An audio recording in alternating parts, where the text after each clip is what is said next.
nze Bajo Events abatamanyi mugga guno kwekuli abakyezi ba Mwami Museveni ne mutabanyi we Bisaati Balamu we bajja amaanyi agafuga ensi era nsobola okuba nina amaanyi aga Katonda ag'enjawulo emizimu egindabye gidduse naye njagala otuuse vidiyo eno eri Mwami Museveni.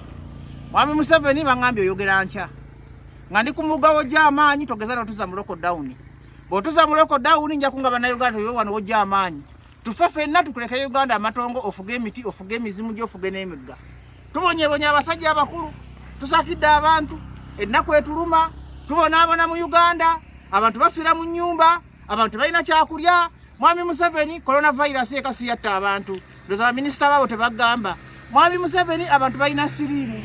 Mwami Museveni abantu balina sikosero. Mwami Museveni abantu balina kabootongo. Mwami Museveni abantu balina enziku. Mwami Museveni abantu bafa malaria. Mwami Museveni enjala etta abantu. Abachwezi bano bomba wangudde nga bwe mpangudde abachwezi bano bwe ngenda okuwangula emitima gy'Abannayuganda baneegatteko bajje tunuze no kamera ggwe ffenna tweyiwe mugga muno. Ngenda kulagira abasobola okwetta bette abasobola okweyiwa mugga tweyiwe mugga abasobola okweyokya beeyokye tukulekere ensi yo ofuge amatongo kubanga n'ogeza n'otuza mu lockdown ate afudde asinga.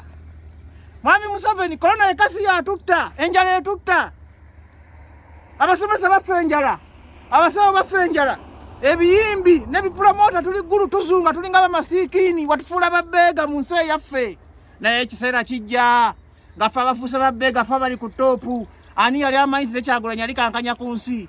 Nange Bajo Events nsobola okukankanya Mwami Museveni ojjukira Obote yakuyita omusikawutu n'akiisinga ekisaawe naye ssebo nga bakunyoma nti oli kakadoogo kati ssebo go tukalekasa emyaka 40 naye kati era ngudde mu kabadiko badde otufugisa kabachwezi abachwezi gwe muchwezi gwe olaba mukama wo tugenda mutwala bwatuza mu lockdown. Mwami Museveni bakuwaana tunuze eno bakuwaana gezezeeyo lockdown ojja kulaba kye bayita amaanyi g'abantu.